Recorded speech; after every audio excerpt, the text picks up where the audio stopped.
에스겔 25장 1절부터 7절까지 제가 읽습니다. 여호와의 말씀이 또 내게 임하여 가라사대 인자야 암몬 족속을 향하여 그들을 쳐서 애언하라. 너는 암몬 족속에게 이르기를 너희는 주 여호와의 말씀을 들을지어다. 주 여호와의 말씀에 내 성소를 더럽힐 때에 너가 그것을 대하여 이스라엘 땅이 황무할 때에 내가 그것을 대하여 유다 족속이 사로잡힐 때에 내가 그들을 대하여 이르기를 아하 좋다 하였도다. 그러므로 내가 너를 동방 사람에게 기업으로 붙이리니 그들이 내 가운데 진을 치며 내 가운데 그 거처를 베풀며 내 실과를 먹으며 내 젖을 마실지라. 내가 라빠로 약대의 우리를 만들며 암몬 족속의 땅으로 양무리에 눕는 곳을 삼은즉 너희가 나를 여호와인 줄 알리라.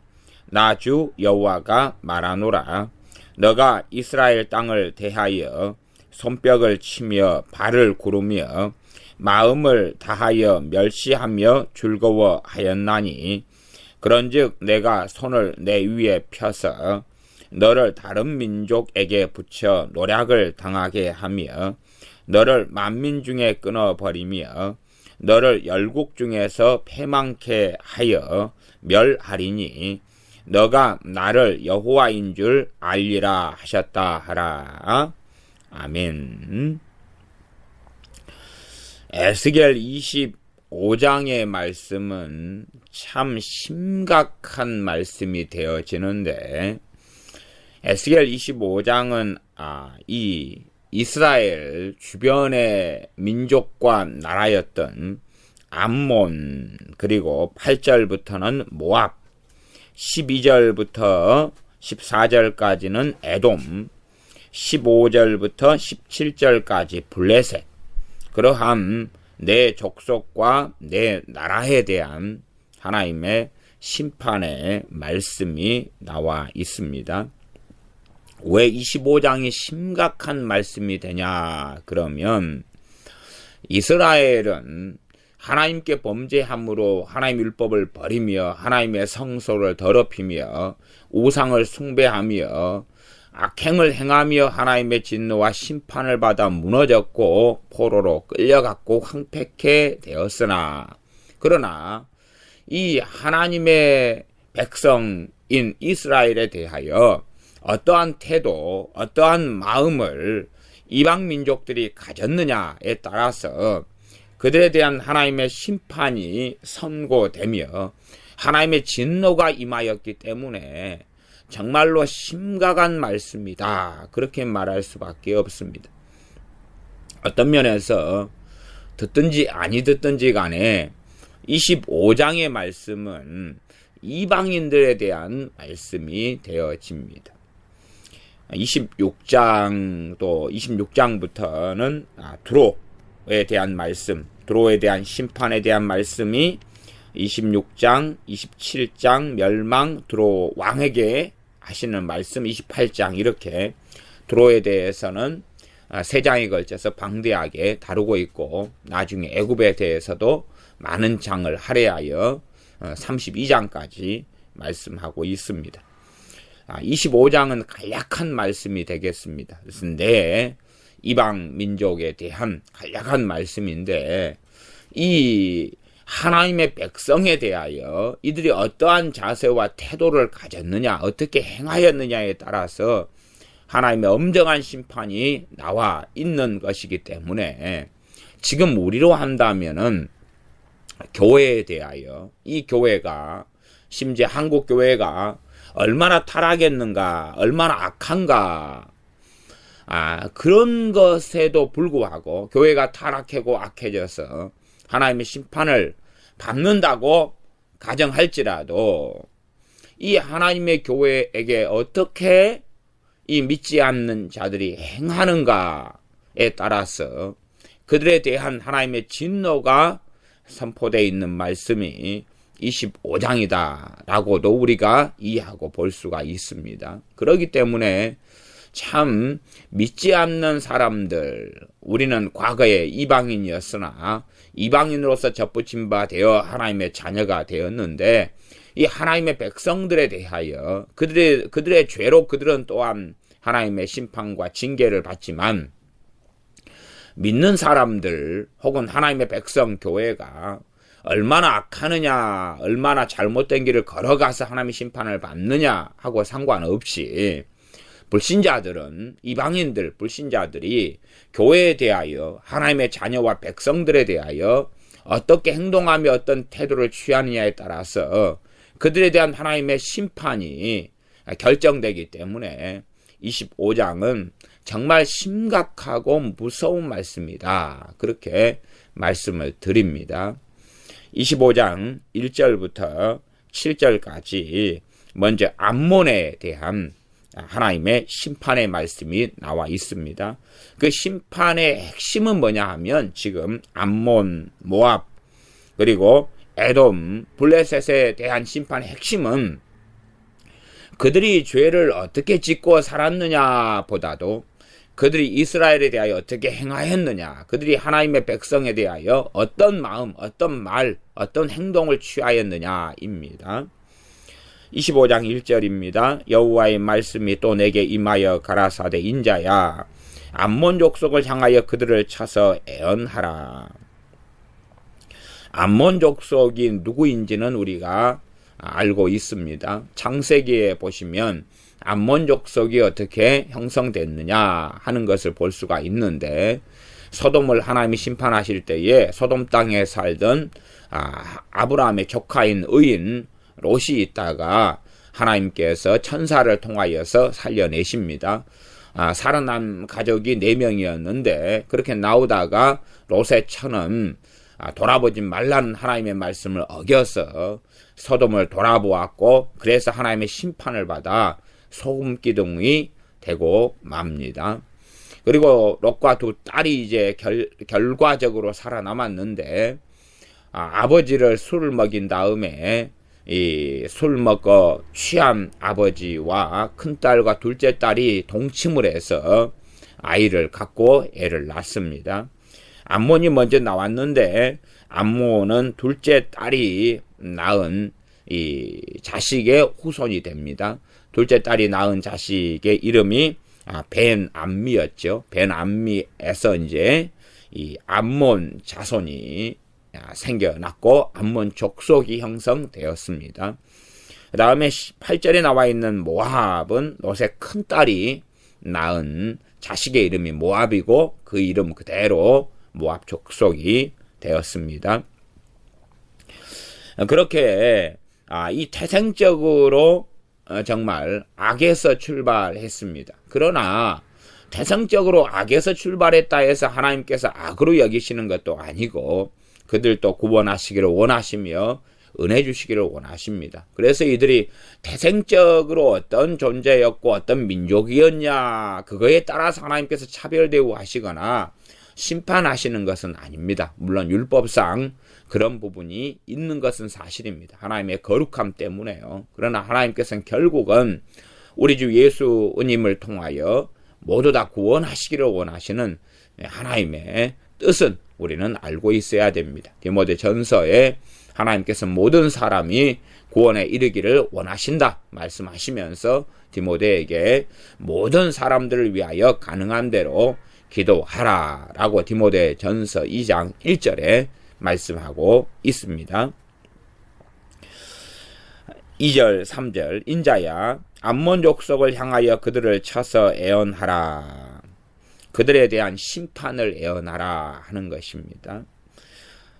어차피 이 에스겔 선지자가 애언하지 않는다 그래도 하나님의 심판은 그대로 이루어집니다. 이게 잘못된 망상에 젖어 있는 자칭 선지자라 하는 자들, 또한 그들의 사상, 미혹된 사람들의 사상은 자신들이 하나님이 내게서 누구를 쳐서 애언하라 그랬다, 미국을 쳐서 애언하라 그랬다, 러시아를 쳐서 애언하라 그랬다, 북한을 쳐서 애언하라 그랬다, 한국을 쳐서 애언하라 그랬다, 자기가 이렇게 쳐서 애언하면 그대로 하나님의 진노와 심판이 임한다, 이런 망상에 젖어 있는 사람들이 한두 명이 훨씬 넘습니다. 뭐 수십 수백 명 단위도 가뿐하게 넘을 것입니다. 신앙 서적이라는 이름 속에서 출판되고 번역되고 이런 책들 가운데 나와 있는 내용들만 해도 제가 많이 보았으니까, 책으로 안 내고 입만 살아서 그렇게 선지자 입내 또한 하나님의 예언을 합내 그리고 하는 사람들은 무진장 많을 것입니다. 자신이 예언하고 그렇게 하면, 자신이 어느 민족 어느 나라를 쳐서 예언하면 하나님께서 그대로 행하고, 자신이 안 하면 하나님이 행하실 수 없기 때문에 그렇게 한다, 이런 망상에 젖으면 안 됩니다. 누가 하나님의 아들인 메시아가 사람의 몸을 입고 성육신하게 하소서, 그렇게 예언했더니 하나님께서 너 예언 때문에 내가 아들을 보낼 수도 있구나, 그런 식으로 말하면 하나님 행하시는 모든 것에 대하여 소위 어떤 선지자들이 예언해야 될 것 아닙니까? 그러면 누가 태어나게 하소서, 맨날 애 태어나면 누가 태어나게 하소서, 하나님이 누구를 치유하면 누구를 치료하게 하소서, 뭐 누구가 생명 연장되면 하나님 누구를 생명 연장시키소서, 72억 명이 넘는 사람들에 대하여 매일 그렇게 하고 살아야 될 선지자들이 한두 명이 필요하겠습니까? 망상에 젖어가지고 삽니다. 그래서 제가 천지 창조를 빗대어서 태양을 만들 때에 누가 그때에 아담보다도 먼저 된 사람이 먼저 있어가지고 하나님과 동격으로 선지자가 돼서, 하나님 태양을 만드소서, 태양을 만들고, 하나님 달을 만드소서, 그럼 달을 만들고, 달하고 태양을 안다고 칩시다. 이 우주상에 무수히 많은 별들을, 무한히 많은 별들을 지가 어떻게 아냐 그 말이에요.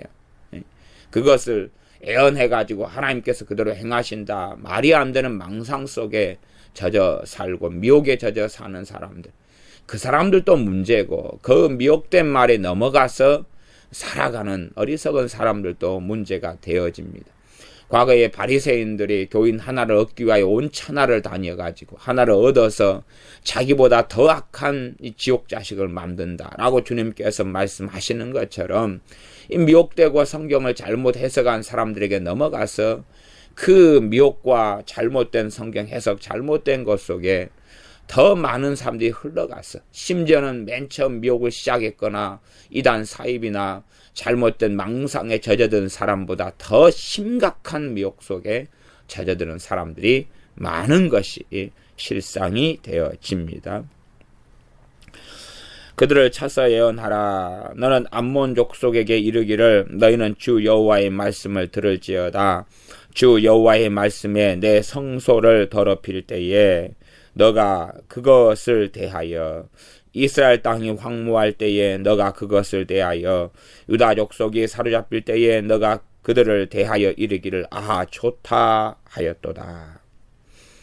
이들의 죄가 뭐냐? 그러면 이들을 왜 하나님께 심판하시느냐 하면, 하나님께서 이스라엘 이 족속이, 이스라엘 백성이, 예루살렘이 하나님의 거룩한 성소를 더럽혔다 그 말입니다. 계속하여 더럽히고 살아갑니다. 우상에게 숭배하고 우상에게 절하고 우상의 음식을 먹으며 그날에도 다시 하나님의 성소에 들어와서 이 종교다운주의와 샤머니즘과 잘못된 방식의 제사와 율법을 어기는 제사와 예배 등 이 잘못된 것으로 또다시 하나님의 성소를 더럽힌다 그 말입니다. 아니, 하나님을 떠나려면 하나님께서는 아예 확실히 떠나라 그러신 것입니다. 안 믿으려면 그냥 제대로 믿지 마라. 나를 섬기지 않으려면 섬기지 마. 근데 믿는 척 해가지고 이도저도 아니게 해서 내 이름을 더럽히는 그러한 삶을 살지 마라 말씀하심에도 이들은 우상을 숭배하며 세상 사람들과 똑같은 삶을 살면서 하나님을 믿는다 그렇게 하면서 하나님의 성소를, 예루살렘이 이스라엘이 더럽혔기 때문에 하나님께서 친히 하나님의 성소를 더럽혀 버리셨다는 사실입니다. 하나님께서 친히 하나님의 이 이스라엘이 자랑으로 삼던 그 성소, 그 내용이 저 앞에서도 계속 이어지지만 특별히 에스겔 24장에 에스겔 아내의 죽음에 대한 것을 하나님께서 표징으로 쓰셔서 이스라엘을 심판하시는 에스겔 24장 21절에 나와 있습니다. 약간 앞으로 가면 에스겔 24장 21절에 너는 이스라엘 족속에게 이르기를 주 여호와의 말씀에 내 성소는 너희 세력의 영광이요 너희의 자랑거리다 그 말이지요. 너희 눈의 기쁨이요 너희 마음의 아낌이 되거니와 내가 더럽힐 것이며 하나님께서 친히 더럽힌다 그 말이지요. 이 예루살렘에 있는 하나님의 성소를 하나님이 더럽힐 때에 이 암몬은 아하 좋다 그러는 것입니다. 아하 좋다. 아하 좋다. 그러면 지금 현재의 어떤 성소는 말하자면 하나님의 백성들이지요. 하나님 백성들에 대하여 하나님께서 심판하시는 것입니다. 기본적으로 그런 것도 있지요. 과거에 하나님 백성들이 모여서 예배드리던 곳을 예배당이라 그러고 교회 건물이라 그럽니다. 그러한 교회 건물 성소하고는 당연히 다르지요. 하나님께서 말씀하신 구약의 성소하고는 다르지만 이 공통점 연결선상의 내용도 얼마간 존재합니다. 그것 때문에 어리석은 사람들이 교회론을 가질 때에 자꾸만 이 건물 중심의 신앙, 건물을 과거의 성소 개념에 빗대고 성전 개념에 빗대어 가지고 이 건물을 성전이라 해버리는 잘못된 어리석은 신학이나 어리석은 신앙 가운데 젖어드는 경우들이 아주 많은 것을 봅니다. 그건 잘못된 것입니다. 그렇게 잘못된 것 속에 들어가지만은 그럼에도 얼마간의 이 공통점은 있습니다. 하나님의 이 백성들, 교회, 하나님 백성들, 믿는 이들이 교회인데 그들이 이용하는 이 예배당이나 혹은 이 교회가 많은 이들로부터 핍박을 당하고 공격을 당하고 환난을 당하고 무너지고 문을 닫고 또한 그들이 사용하는 건물이 팔려버리고 나이트클럽으로 변해버리고 이것이 하나님의 진노와 심판으로 인한 것일 때라도 이것을 비웃으며 조롱하는 아하 좋다 아하 좋다 야 이들이 세상 사람들 많은 말로는 예수 믿는 사람들인 이 기독교를 개독교라 그리고 욕하는데 아하 좋다. 어떤 목회자가 실수하고 죄를 짓고 그래서 신문지상에 나올 때에 아하 좋다 아하 좋다. 이게 얼마나 그래서 25장이 무서운 말씀인지를 알 수가 있습니다. 아하 좋다. 뭐 사람을 살인해 죽인 것도 아니고 믿는 사람을 살인해 죽인 것도 아니라 그 말이 아하 좋다 그 말이 아하 좋다 시험고 잘 되었다 그럴 줄 알았다 그러는데 하나님의 무서운 심판이 임한다는 사실입니다. 얼마나 하나님의 공의로우시며 하나님 무서우신지를 알게 되는데 패망과 멸망을 통하여 그러하게 되어집니다.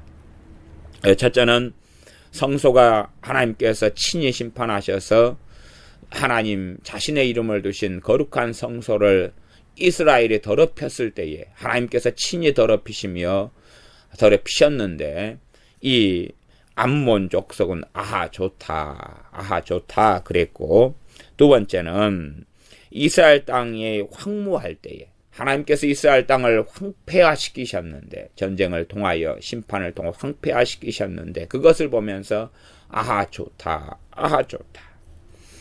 유다 족속이 사로잡힐 때에 많이 죽임을 당하고 얼마간 또한 유다 족속이 포로로 1차 잡혀가고 그리고 또한 황폐케 된 후에 얼마간 포로로 남은 자들이 잡혀갈 때에 이들은 아하 좋다 그랬다 그 말입니다. 아하 좋다 하였도다. 이것에 대한 심판이 나타나는 것입니다. 그렇기 때문에 안 믿는 사람들에 대한 심판은 기본적으로 믿는 사람들에 대하여 어떻게 행하였고 아하 좋다 어떠한 말을 했고 어떠한 마음을 가졌느냐 하는 것이니 얼마나 무섭고 엄정한 말씀이 에스겔 25장이 되는지 이루다 말할 수가 없습니다. 4절입니다. 그러므로 내가 너를 동방 사람에게 기업으로 붙이리. 그러므로 그렇게 나왔죠. 그러므로. 이것 때문이다. 이것 때문이다. 그래서 하나님의 자녀들은 참 주의하고 조심해야 됩니다. 하나님의 자녀들을, 하나님의 백성들을 주변 사람들이 어떻게 행하느냐. 그러면 하나님의 백성들이 정말 망령되 행하고 잘못 행해서 흠결이 많고 책망받을 만한 일이 많고 하나님의 이름으로 하나님의 백성이 살기 때문에 하나님의 이름에 모독을 얼마든지 하나님을 알지 못하는 이들은 돌릴 수 있다. 그 말이죠. 하나님의 백성, 교회 믿는 사람 때문에 하나님을 저주하고 욕하며 모독하고 그 길을 걸어갈 수 있다는 사실입니다. 그러나 반드시 하나님의 진노의 잔을 이들도 마셔야 되는 것입니다. 그러므로 믿는 사람이 되도록이면 안 믿는 사람에게 책잡히지 않도록 행해야 되고 진리의 길을 행해야 됩니다. 진리의 길을 행함을 통하여 안 믿는 자들이 모독하고 공격하며 멸시하며 조롱하는 그때에야 하나님의 심판은 더 얼마나 엄정하겠습니까? 이 하나님의 백성들이 잘못된 삶을 살고 하나님을 등져서 그래서 하나님의 진노의 손을 통하여 패망하고 황폐케 되는 것에 대하여서도 좋다. 그럴 때에 하나님의 진노가 임한다는 것입니다. 그러면 하나님 백성들이 올바르게 행하는데 그들을 조롱하고 멸시하고 천대한다면 하나님의 진노는 얼마나 더 무섭고 맹렬하겠으며 두렵겠느냐 하는 것을 생각해야 됩니다. 그래서 25장은 듣든지 듣지 아니하든지 간에 하나님을 믿지 않고 섬기지 않는 이방 백성, 이방 민족에 대한 말씀이고 그들이 들어야 될 말씀이 될 것입니다. 물론 근원적으로 하나님 백성인 우리가 들은 다음에 우리가 정말로 믿지 않는 사람들의 어떤 행동을 취하느냐가 우리에게 달려있는 문제가 많이 되기 때문에 우리가 하나님 앞에 경건함과 깨어있음으로 또한 선행을 함으로 이방 사람들에게 칭찬을 듣는 것이 마땅하다는 사실입니다. 사도행전에 보면은 믿는 사람들이 바르게 행했기 때문에 초대교회가 하나님 앞에 잘 살았기 때문에 이방 사람들이 칭송하더라, 칭찬하고 그러면서 믿는 자들이 많아졌다 이런 말씀이 있습니다. 한국교회가 칭찬은 고사하고 책망과 저주와 욕과 비난을 당합니다. 이것이 정말로 무서운 것은 단지 그 일만 당할 뿐만 아니라 그것을 하는 자들의 종말이 무섭기 때문에 그렇습니다. 교회가 죄를 지어서 비난당하고 욕을 얻어먹는 것은 당연하게끔 보이나 그러나 욕을 한다는 자체가 무섭고 심각한 문제가 됩니다. 교회가 하나님 앞에 잘못된 삶을 살기 때문에 성령의 역사가 사라지고 그들에게 성령 충만을 주시지 아니하시고 은혜를 주시지 아니하시고 강팍과 멸망과 패망과 이 잠자는 길을 걸어간다 할지라도 그것에 대하여 이방 사람들 믿지 않는 사람들은 입을 열지 말아야 되고 마음으로 판단하지 말아야 된다는 사실입니다. 그러나 믿지 않는 사람들이 무서운 하나님의 진노를 어떻게 알겠습니까? 하나님께서 심판하시는 방식은 신약이나 구약이나 같다는 것을 알아야 됩니다. 하나님은 이 회전하는 그림자가 없으시며 불변하시며 율법의 1.1핵이라도 땅에 떨어지지 않고 다 이루어집니다. 그러할진데 하나님께서 주님의 십자가 이후로 다른 방식으로 행한다는 것은 성경을 이해하지 못하고 알지 못하는 어리석은 자들의 만용과 어리석음에 불과합니다. 믿는 사람들이라 할지라도 성경을 정말 어리석게 해석하는 많은 사람들이 있어서 구약에 하나님께서 이렇게 많이 행하시며 또한 영원한 심판 전에 이 땅에서 심판을 계속 행하시는데도 하나님의 행하시는 것을 알지 못하고 깨닫지 못하며 인본주의적인 사랑 평화에 매여서 살아간다 하는 것은 비참한 일이 되어집니다. 그래서 하나님께서 성소를 더럽힐 때에 이스라엘 땅이 황무할 때에 그것에 대하여 유다 족속이 사로잡힐 때 그것에 대하여 이르기를 아하 좋다. 구체적인 내용은 6절에 나와 있는데 먼저 4절이지요. 그러므로 이것 때문이다. 아하 좋다. 첫 번째는 아하 좋다 하는 것이 이것 때문에 그러므로 그것 때문이다 하는 것입니다. 내가 너를 동방 사람에게 기업으로 붙이겠다. 그것 때문에 너를 동방 사람에게 기업으로 붙이겠다. 그들이 내 가운데 진을 치고 내 가운데 그 거처를 베풀며 너 실과를 먹으며 너 젖을 마실지라. 동방 사람들이 당연하게 하나님을 믿는 사람이 되는 것은 아닙니다. 동방 사람이라 그러면 일반적으로 티그르스 유프라테스 강 유역에 사는 사람들을 많이 지칭하기도 하고요. 또 기본적으로 바벨론 사람들을 이야기하지요. 그 사람들에게 하나님께서 붙이겠다. 그들이 거룩하고 의로운 건 아닙니다. 하나님께서 믿지 않는 자들을 통하여서 믿지 않는 나라와 민족을 통하여 하나님의 심판의 도구로 사용하시는 것은 성경 전반적으로 볼 수가 있습니다. 그들이 이 암몬이 가지고 있는 그러한 기업을 차지하고 그 가운데 집을 짓고 실과를 먹고 그들의 양을 치면 양의 젖을 그들이 마시게 된다는 것입니다. 5절 내가 라빠로 약대의 우리를 만들며 암몬 족속의 땅으로 양무리에 눕는 곳을 삼은즉 너희가 나를 여호와인 줄 알리라. 이 암몬 땅이 정말로 풍부하고 풍성하고 아름다운 땅이었는데 그 땅을 황폐하게 하겠다는 말씀입니다. 라빠, 내가 라빠로, 라빠는 암몬의 수도가 라빠입니다. 그러니 암몬의 수도 라빠를 약대의 우리를 만들겠다. 약대의 우리는 약대는 낙타이지요. 우리가 알다시피 낙타 방목장을 만들겠다는 것입니다. 우리가 이래 도시화가 돼가지고 살고 있다가 이 도시가 아주 황폐하게 되면 농경지 같은 걸로 바뀌고 목축지 같은 걸로 바뀌어버리고 말지요.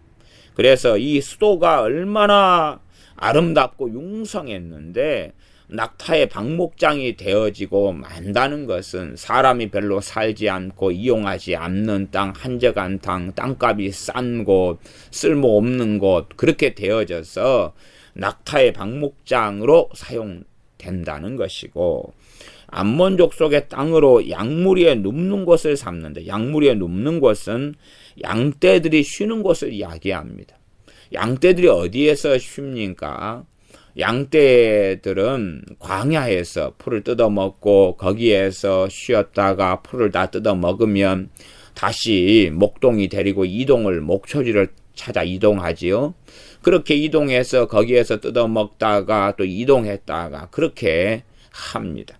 그러한 양떼들이 쉬는 곳, 눕는 곳, 양이나 먹이는 곳으로 만들고 마는 것입니다. 얼마나 이 암몬이라는 족속, 암몬 나라가 황폐해야 되는가 하는 것을 말씀하는 이러한 내용입니다.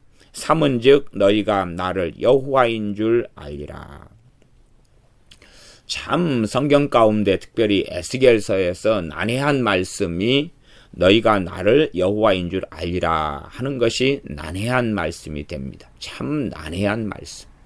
왜냐하면 첫째 문자적으로 이런 일이 벌어진 다음에 암몬 족속이 하나님을 이렇게 이스라엘의 하나님이 정말 여호와시구나.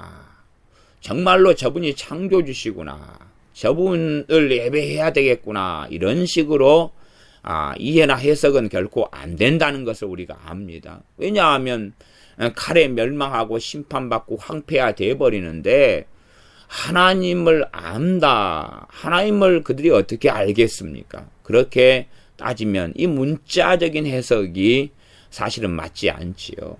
성경에 이스라엘에 대해서도 그들이 나를 여호와인 줄 알리라 하는 말씀도 에스겔서에서는 그들이 심판받아 멸망할 때에 하나님께서 많이 사용하셨던 이야기입니다. 그러하지 좋은 쪽으로 또 간혹 나오지만 회개하고 하나님께 돌아와서 아니면 하나님의 징계와 심판이 임할 때에 하나님이시구나, 그리고 회개해야지, 돌아서야지, 그런 식으로만 이해하면서 좋은 게 좋은 거다, 그렇게 해석하는 사람도 있는데 그런 것은 아니라는 사실입니다. 그래서 이들이 어떻게 이 심판과 진노를 통해서 하나님께서 여호와이신 줄을 어떻게 알겠느냐는 것입니다. 하나님의 율법을 가진 이스라엘조차도 하나님을 아는 것이 쉽지 않았습니다. 그러나 율법도 없고 또한 하나님에 대한 말씀도 증거되지 아니한 땅, 선지자들도 없는 그 땅의 사람들이 하나님의 심판이 임했을 때에 그분이 하나님이신 것을, 하나님께서 행하시는 것을, 또한 하나님께 돌아가야 한다는 것을 어떻게 이 블레셋이나 암몬이나 모압이나 또한 에돔이 알 수 있겠느냐. 다 끝에 머리의 말씀들은 다 동일합니다.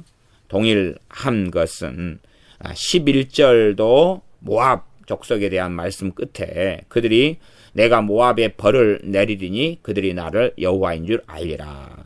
14절 끝에도 내가 원수를 갚음인 줄을 에돔이 알리라. 나 여호와의 말이니라. 17절도 내가 그들에게 원수를 갚은즉 그들이 나를 여호와인 줄 알리라. 블레셋에 대하여. 그러함에 이 말씀의 의미가 일단은 난해구절이라는 것까지를 이해하고, 난해구절이면 성경을 참 조심하게 다루어야지 함부로 이렇게 다루면 안 됩니다. 저는 군대에 있을 때에 제가 폭탄 이런 전공을 했습니다. 폭탄 폭약을 터뜨리는 그러한 병사로 군 복무를 한참을 했습니다. 폭탄 폭약을 군에서 터뜨리고 함께 이제 지뢰도 다루고, 지뢰와 폭탄, 특별히 폭약을 전문으로 하려고 김해에 있는 공병학교에서 2달간 교육을 받고, 그러면서 그거에 관련된 부대로 그렇게 이제 요즘 우리식으로 말한다면 발령을 받아서 간 거지요. 병사로서. 일반 보병 훈련을 한 6주 받았나요? 그렇게 받고, 그 다음에 이제 전공이 있어서 전공 심화로 교육을 또 받고, 그렇게 해서 폭약을 다루고 지뢰를 좀 다루고 그렇게 했는데, 폭탄이야 이제 좀 더 안전하지만 지뢰 같은 경우는 정말로 위험했습니다.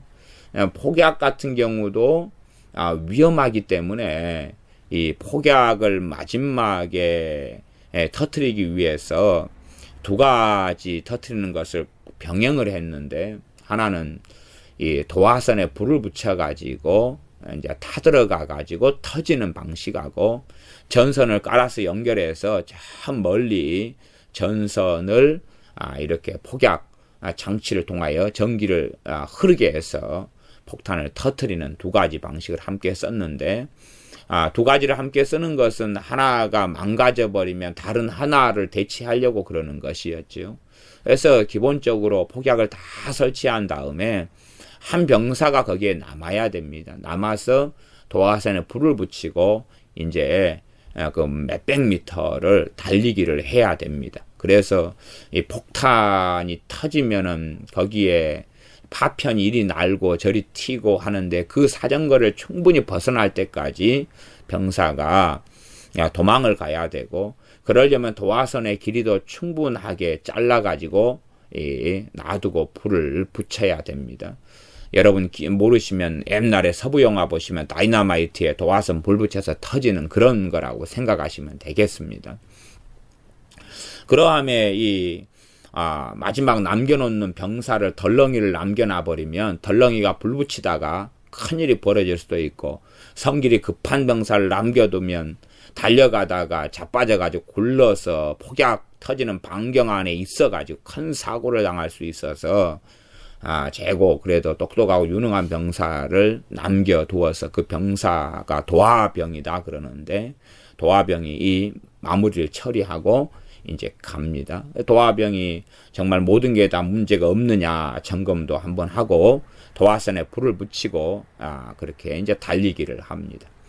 근데 제가 도화병이었거든요. 제가 공병학교에서 제 기수에서는 제가 1등을 해서 6박 7일 휴가도 받고 그래서 제가 도하병으로 계속 지내고 시험도 많이 봤는데 시험의 결과가 다 저는 6박 7일 휴가 한번 받으려고 발부돈을 쳐가지고 공부를 해서 제 별명이 그때는 상이었습니다. 야, 저 병사가 상 받으려고 저렇게 별명을 상이라 그랬어요. 왜 사건이 있었는데 이 도중에 종합시험을 앞두고 이 각 분과별 시험을 많이 치렀는데 마지막 종합시험을 앞두고 열이 한 40도까지 올라가지고 제가 쓰러져 버렸거든요.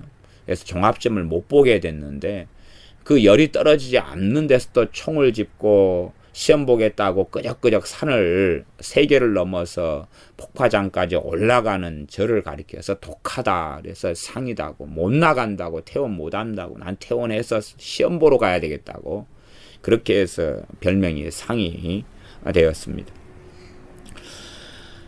정말로 이 하나님의 백성들에 대하여 이 세상 사람들이 어떻게 행하고 어떻게 사느냐. 하나님의 백성들이 어떤 면에서 참 무서운 존재가 됩니다. 하나님의 백성이 무서운 존재가 돼서 이 백성 때문에 하나님의 진노가 임하면서 이 이방 나라 민족들의 너희가 나를 여호와인 줄 알리라.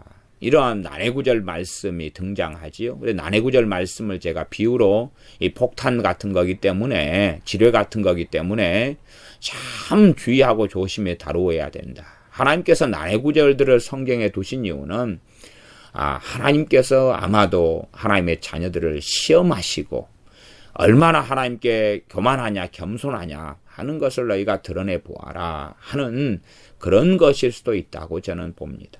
하나님은 시험하시는 하나님이시다. 염단하시는 하나님이시다는 것을 우리는 알고 있습니다. 이삭을 통하여 아브라함을 시험하셨습니다. 너가 나를 경외하는 것을 보겠다.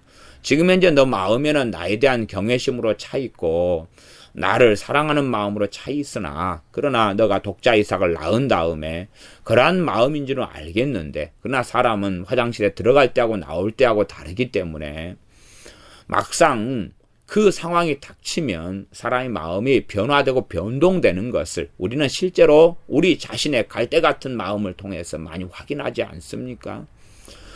독자 이삭을 바치라 그러면 그전까지 하나님을 경외했고 하나님을 섬겼던 그 마음이 어떻게 변하고 어떤 행동으로 나타나는지 어떤 행함이 있게 되는지를 확인하겠다 하시는 것이죠. 사람의 마음은 그렇게 운명론적이거나 결종론적이지 않습니다. 사람의 마음은 끊임없이 갈대처럼 이리 흔들리고 저리 흔들리고 변화되고 변모하게 되어집니다. 그래서 지금은 사이좋은 친구들이라 할지라도 막상 어려움을 겪어보면 정말 친구인지 그렇지 않은지를 알게 된다 하는 우리의 속담이나 격언도 있는 것을 우리는 알고 있습니다.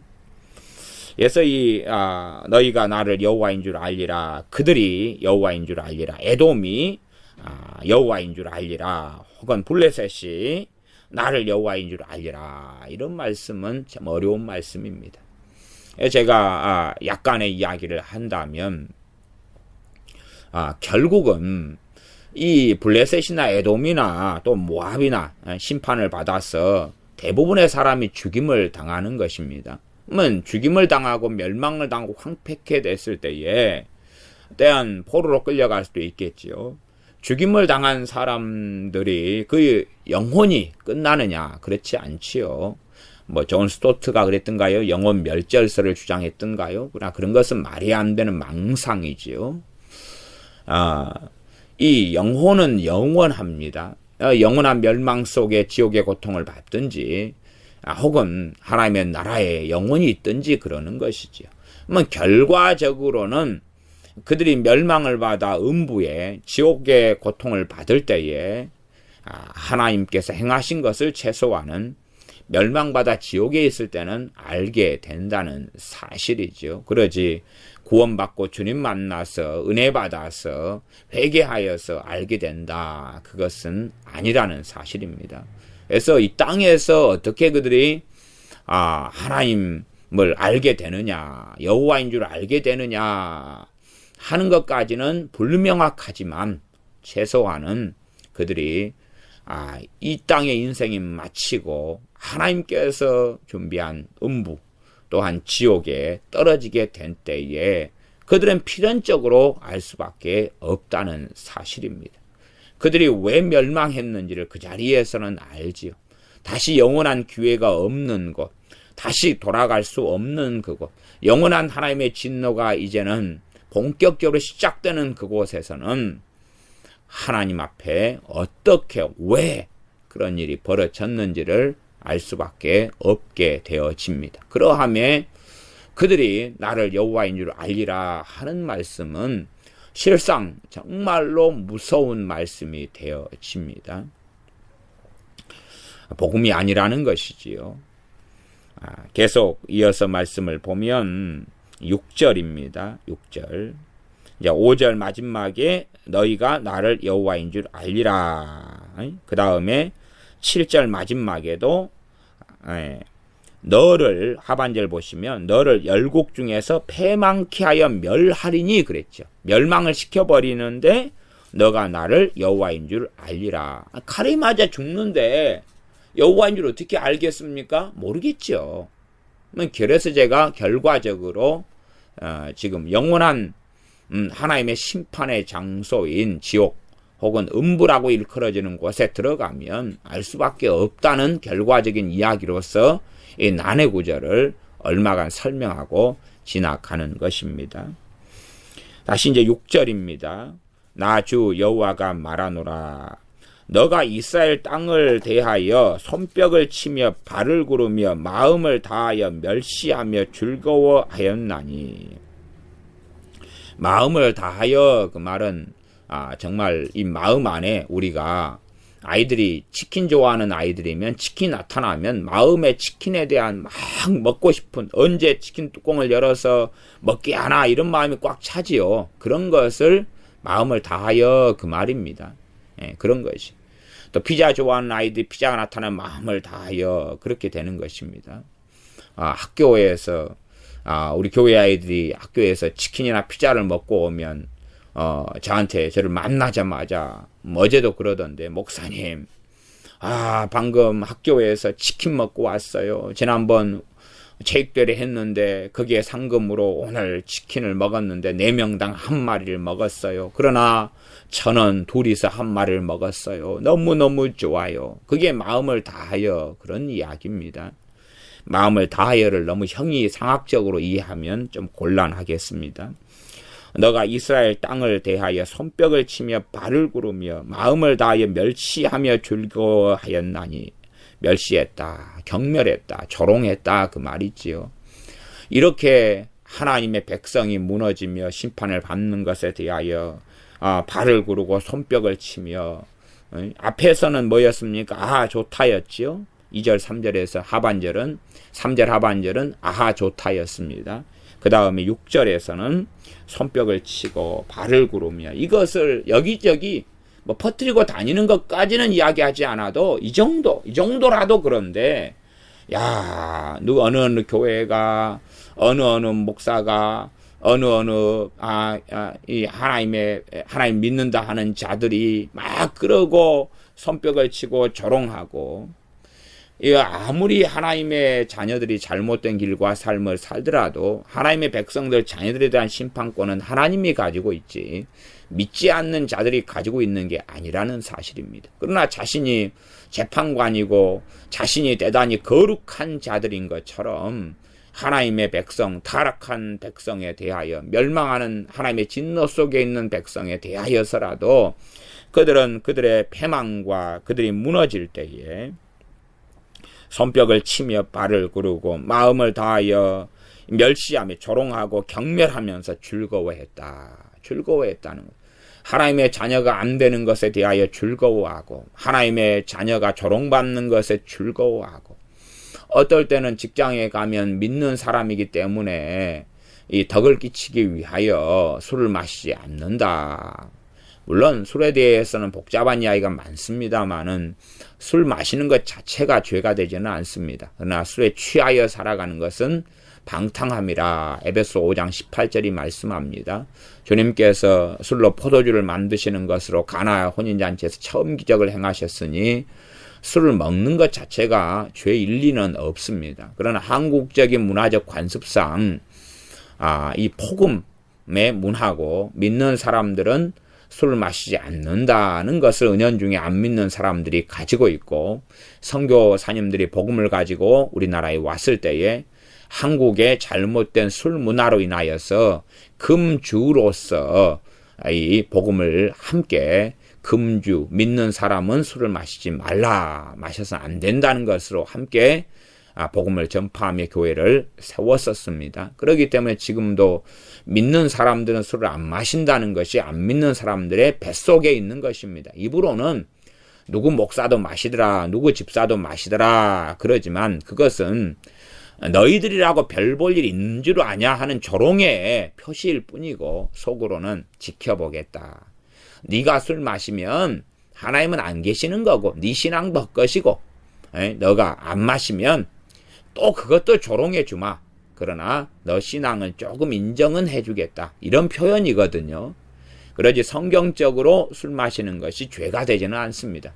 술 취해서 방탕한 삶은 반드시 죄입니다.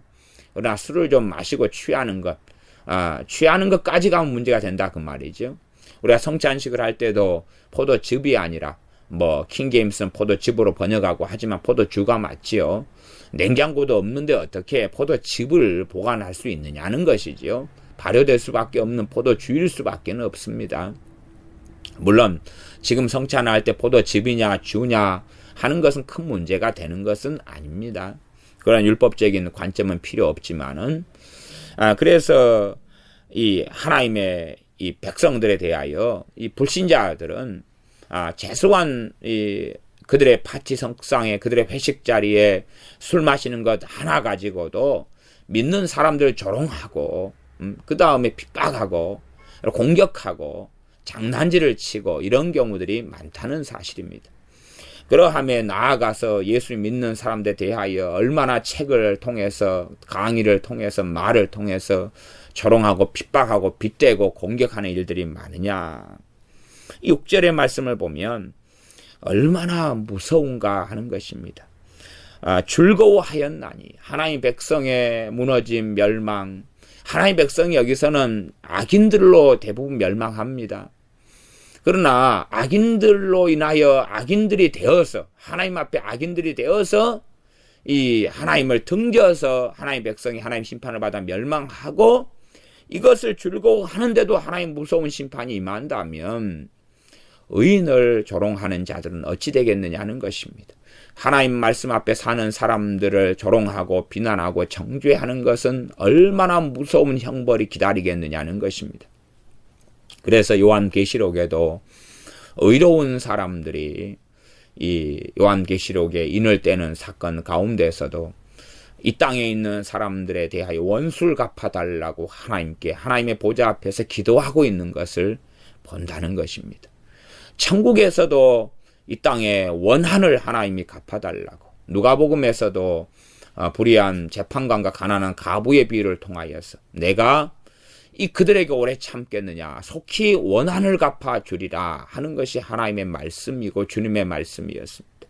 속히 원한을 갚아주리라 하는 것이지, 기도에 응답해 주리라, 이걸 깔고 있지만 기도에 응답해 주는 것하고 원한을 갚아주리라 하는 것과는 다르다는 것을 기억하고 알아야 됩니다. 환난에 대하여, 핍박에 대하여 속히 원한을 갚아주겠다는 것입니다. 믿는 사람 초대교회로 이어져 가면서 얼마나 많은 환난과 핍박을 받았습니까? 그러나 낭망치 말고 기도해라 하는 것입니다. 속히 너희를 조롱하고 핍박하는 자들을 멸망시키고 무너뜨려서 원한을 갚아주겠다는 것입니다. 그들에게 대부흥을 일으켜가지고 너희를 핍박하고 조롱하는 자들도 회개하고 내게 나오게 하겠다, 이런 말씀은 아니었습니다. 그거야 역사적으로 계속하여 확인해보면 우리가 알 수 있는 일이 됩니다. 7절 그런즉 이렇게 나옵니다. 그런즉 내가 손을 너 위에 펴서, 너는 누굽니까? 암몬 족속이죠. 그런즉 하나님의 자녀, 하나님 백성 이스라엘이 무너지고 멸망한 것에 대하여 즐거워한 너희. 이 이스라엘에 대한 말씀이 왜 우리에게 대한 말씀이 되느냐? 그것은 에베소서를 보면 됩니다. 에베소서 이 2장이었는가요? 사람들은 요즘에 참 이 구약의 이스라엘에 대한 이 환상에 너무 많이 빠지는 경우가 많이 있어가지고 이 환상에 빠져서 성경을 잘못 이해하고 곡해하는 경우가 참 많습니다. 어떤 이들은 대체신학이라고 공격하기도 하고요. 대체된 것은 아닙니다. 이스라엘은 그대로 이스라엘이고 이방인은 그대로 이방인입니다. 그러나 이방인들이 이제 하나님 백성이 되었다는 사실이죠. 모든 이방인이 아니라 예수님 안에 거한 이방인들이 교회가 됐고 그들도 하나님 백성이 돼서 이스라엘이 되었다는 이야기입니다. 그것까지 이해를 해야 됩니다. 제가 에베소서 2장에 대한 말씀을 좀 읽어드리면 2장 12절에 그때에 너희는 그리스도 밖에 있었고 이스라엘 나라 밖의 사람이라. 이스라엘 사람이 아니다 그 말. 이스라엘 나라 밖의 사람이다. 왜? 너희는 이방인이죠. 지금 에베소 교회부터 시작하는 교회에 하나님 믿는 사람들이 이스라엘 나라 밖의 사람이다 그 말. 나라 밖의 사람이다. 밖의 사람이라는 걸 이야기하려면 지금은 아니기 때문에 전에는 이스라엘 나라 밖의 사람인데 그때에 그 말이죠. 에베소 2장 12절에 그때에 그때는 그런데 지금은 아닌 거지요. 언약의 약속의 언약들에 대하여는 외인이다, 손님이다, 객이었다. 세상에서 소망이 없고 하나님도 없는 자이든 이제는 전에 멀리 있던 너희가 그래서 예수님 안에서 그리스도의 피로 가까워졌느니라. 그리스도의 피로 가까워졌다. 14절 그는 우리의 화평이신지라 둘로 하나를 만드사 중간에 막힌 담을 하시고 막힌 담이 무슨 담이냐 그러면 이스라엘과 이방인 사이에 막힌 담이에요. 하나님께서 구별해 놓은 막힌 담을 우리 주님께서 헐어버리셨다는 것이. 그래서 둘로 하나를 만드사 그 둘은 뭐냐 하면 이스라엘과 이방인입니다. 그래서 이제 구약에 대하여서 육체적인 실제적인 과거 아브라함의 혈통적 후손인 이스라엘에 대한 말씀은 지금도 유효하지요. 그러나 전반적으로 하나님의 백성이라는 것에 대한 말씀은 지금의 교회에 해당되는 거다 그 말이에요. 하나님의 백성에 관련해서 하나님의 백성들의 타락이나 하나님 백성들에 대한 약속이나 언약은 지금 교회가 소유하고 가지는 거다 그 말입니다. 지금 육적인 이스라엘 가운데서도 예수님께 돌아온 사람들은 참된 이스라엘이고 또 이방인 가운데 하나님께 예수님을 통하여 돌아온 사람들도 참된 이스라엘이 됩니다. 대체될 수 있는 문제가 대체되었다면 이스라엘은 절대 이스라엘이 안 되는 거죠. 그건 말이 안 되는 이야기죠. 성경은 정확하게 이렇게 말씀해요. 이 둘로 자기 안에서 한 세 사람을 지었다. 그게 15절입니다. 또 십자가로 이 둘을 한 몸으로 하나님과 화목하게 하려 하심이라. 그러면서 둘이 한 성령 안에서 하나님 앞에 나아감을 얻게 하려 하심이라. 그렇게 에베소 2장 18절 말씀하지요. 그러면서 19절 에베소 2장 19절 이방인 교회에 대하여 그러므로 이제부터 너희가 외인도 아니요 손도 아니요 오직 성도들과 동일한 시민이요 하나님의 권속이라. 성도들과 동일한 시민이다. 옛날에 성도들은 누구였습니까? 혈통적 유대인들만 그 가운데서만이었어요. 그러나 성도들과 동일하다 이제 동일한 시민이 됐다 그 말입니다. 과거에 그래서 우리 지금 현대에도 미국으로 이민 가가지고 얼마 있다 보면 영주권을 따거나 얻을 수 있는 기회가 생기죠. 그러면 영주권을 얻게 되면 이제 동일한 미국 시민이 되고 시민권자가 된다 그 말입니다. 그런 이야기지요. 이스라엘 가운데에서도 항상 이 하나님을 배역한 이스라엘만 있었던 게 아니라 참된 이스라엘은 항상 있어 왔어요. 그래서 저는 그렇게 믿습니다. 유대인들 가운데 정말 하나님의 자녀가 끊어진 적은 한 번도 없다. 저는 그렇게 믿어요. 신약시대의 교회가 참 많이 초대교회 이후에 타락했고 유대인들 가운데 대부분이 돌아섰지만은 사도들이나 그 후의 사람들도 계속 있어 왔지요.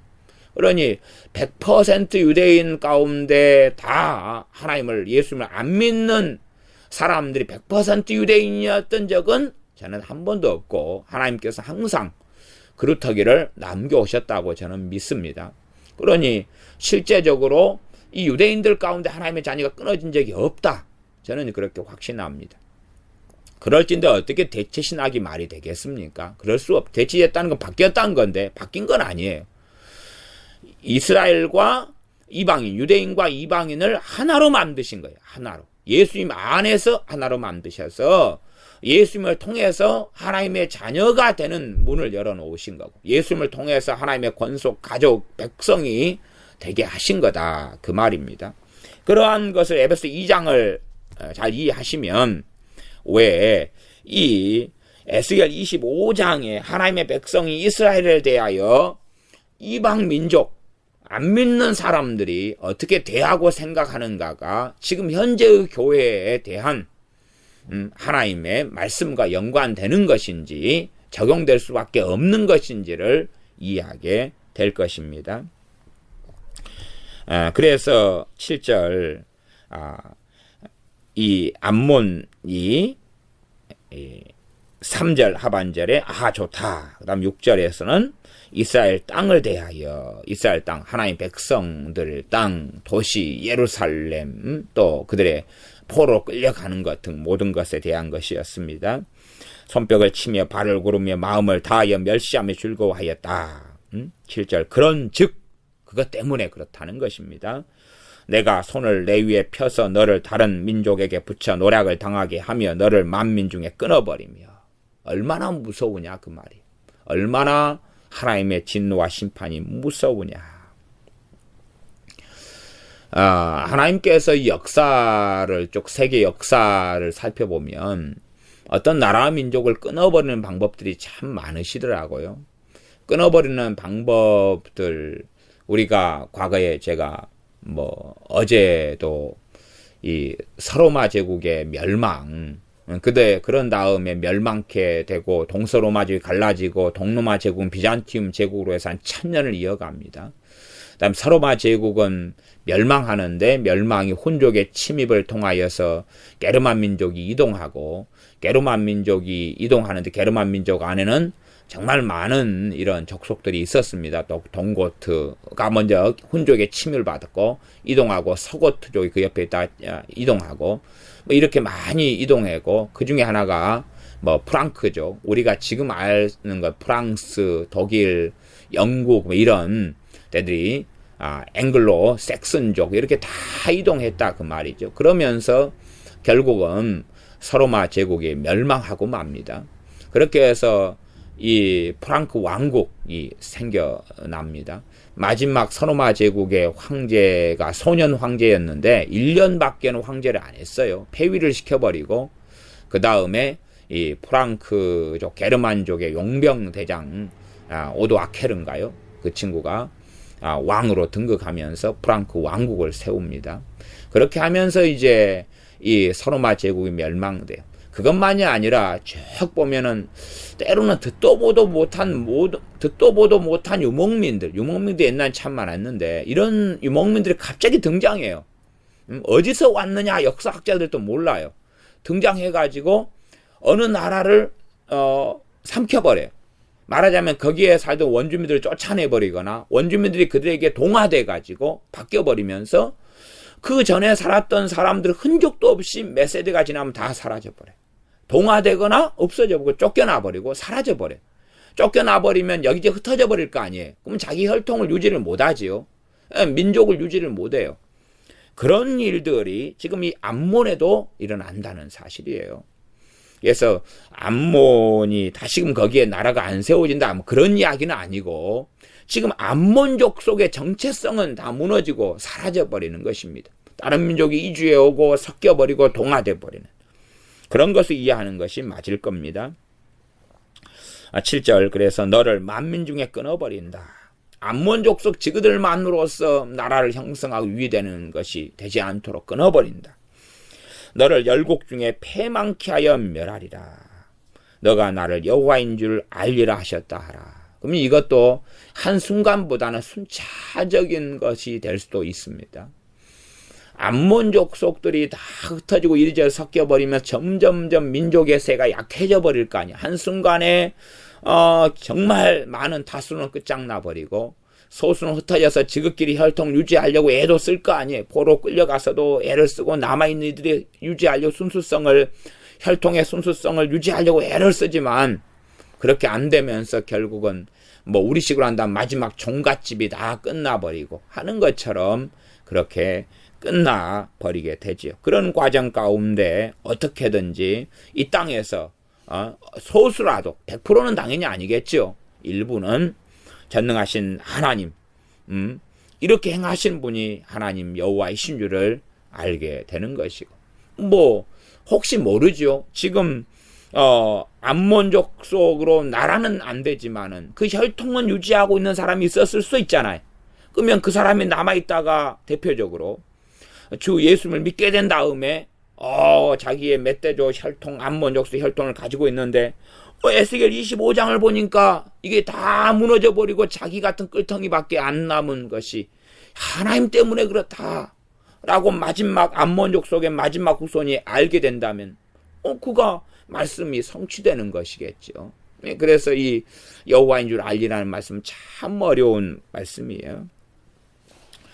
그래서 우리가 25장에 있는 네 족속, 네 나라에 대한 것, 암몬, 모압, 그 다음에 에돔, 블레셋, 이 짧은 17절까지를 가지고 제가 4번의 시간을 가지고 말씀을 이제 한 번을 전했으니까 다음에 3번이 있겠지만 우리가 정말로 예수님 믿는 사람들, 하나님의 백성들 때문에 안 믿는 사람들이 얼마나 무서운 심판을 받게 되는가.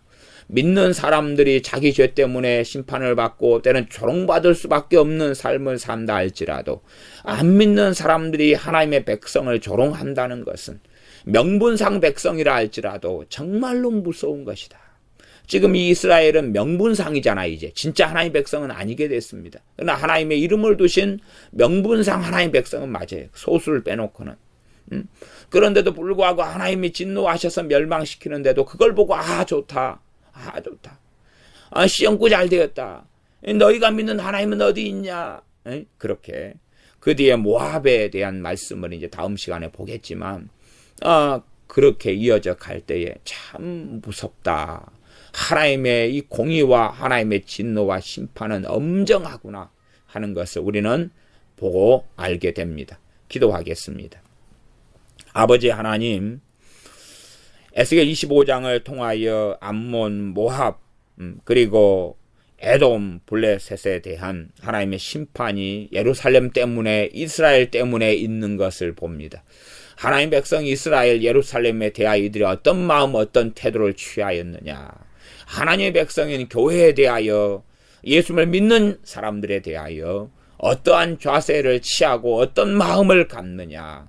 어떻게 조롱하며 비난하며 비하하느냐, 어떻게 그들을 공격하느냐에 따라서 하나님의 진노가 이루어지는 것을 보매 첫째는 우리 예수를 믿는 우리가 칭찬 듣는 사람이 되어져서 그래서 악행하는 자들의 입을 우리의 선행을 통하여 막아 오히려 그들에게 주님께 돌아오는 기회를 주는 사람이 될지언정 우리가 하나님을 섬긴다 하는 하나님의 이름을 가지고서 망령되이 약하게 행함으로 그들이 조롱하고 멸시하여 진노가 일어나는 복의 통로가 아니라 심판과 저주의 통로가 되어버리는 그러한 사람들이 우리가 되지 않도록 주님 도와주시옵소서. 예수님의 이름으로 기도하옵나이다. 아멘.